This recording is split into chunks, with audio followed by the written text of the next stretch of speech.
$60 million the opening weekend, $35 million for Mufasa. Disney decided, oh crapola, they needed a win. They desperately needed a win.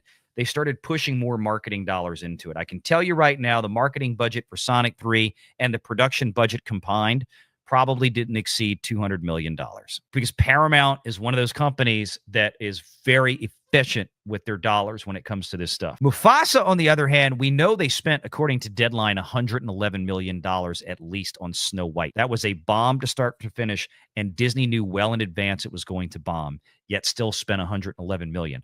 What do you think they spent on Mufasa? I promise you it was more than Snow frickin' White.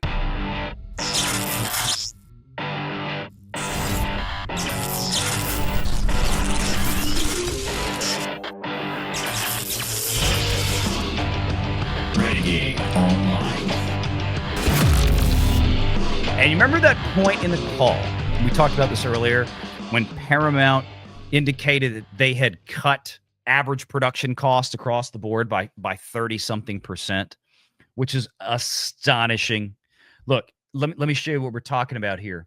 Okay, here's Sonic 3 and Mufasa. They came out right at the same time, right? Christmas of 24, just a few months ago.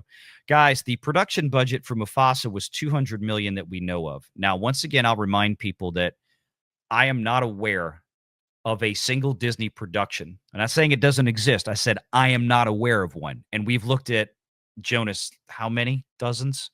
All of them? Pretty much. I am not aware of a single Disney production that has actually come in on budget in 10 years at all. You can go look at the numbers right now, and it's still going to tell you that Guardians of the Galaxy from 2016, the very first one, had a production budget of $170 million. But according to the UK tax returns, they spent $280. So, okay.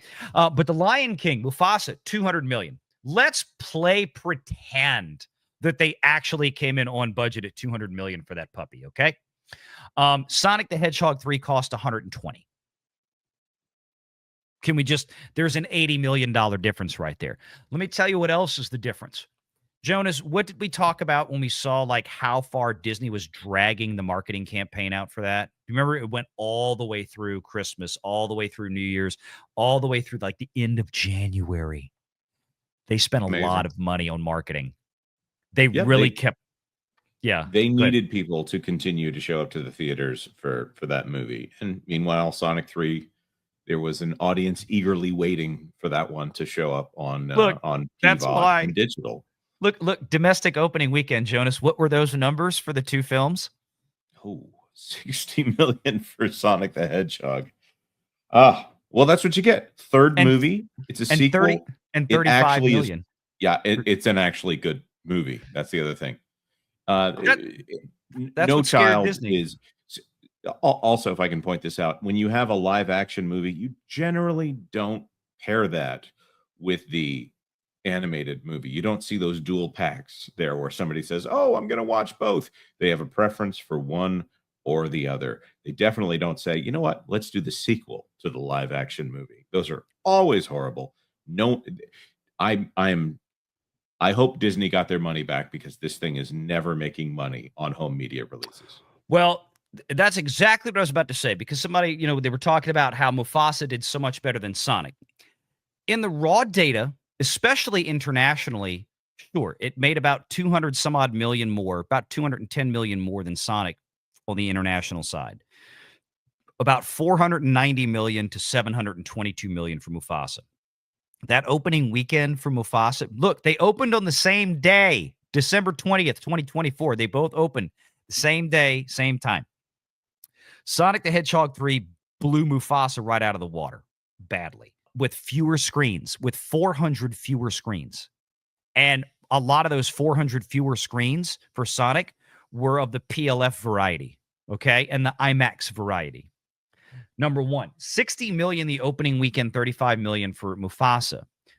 Disney decided, oh crapola, they needed a win. They desperately needed a win.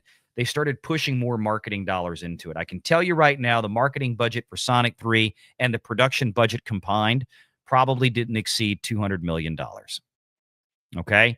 because Paramount is one of those companies that is very efficient with their dollars when it comes to this stuff, because they kind of have to be right now.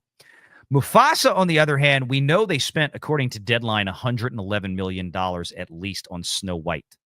And that movie was an absolute disaster zone. That was a bomb to start to finish, and Disney knew well in advance it was going to bomb, yet still spent $111 million. What do you think they spent on Mufasa? I promise you it was more than Snow frickin' White. So let's just assume for a minute they did $125 million, which would be probably about average for a big Disney movie in this day and age. I hate to tell you. That's $325 million. Well, guess what? The $722 million that the box office brought in at the retail level, Disney took home about 300. And I think, I did the math earlier. Did I put it in the back? Put it this way. They basically broke even because it's so internationally loaded. It's so heavily in. I think they took home, I calculated, it was about $140 million on the domestic side and about $200 million on the international. So about $340 million.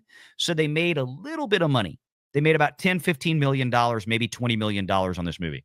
Sonic 3, because of its much lower cost, they made about $40 million in the theaters on it. So actually, guys, Sonic 3 performed financially much better than Mufasa did when it came to turning a profit.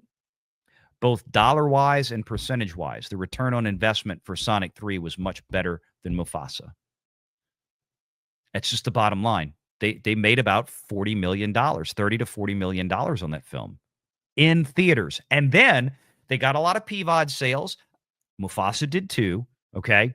And then whatever they did with it for Paramount, and I think they were talking about licensing that out as well. I'm not really sure. So the point is that Sonic actually won. They didn't have the highest box office number.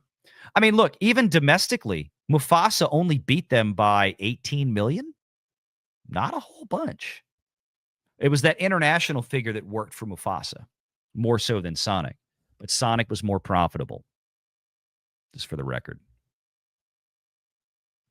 So, and that was me using 55% domestic and 43% international, using those standard average numbers out there that we've seen from AMC, the largest exhibitioner, right? They own the largest number of movie theaters out there, and we get that data from them. And as a matter of fact, guess what? That is the exact same metrics. That's the same data that Deadline uses for their stuff when they do their box office analysis. Don't like it? Scream at Deadline too. Make sure you're subscribed to Valiant Renegade and join us every Sunday at 6 p.m. Eastern for the live show.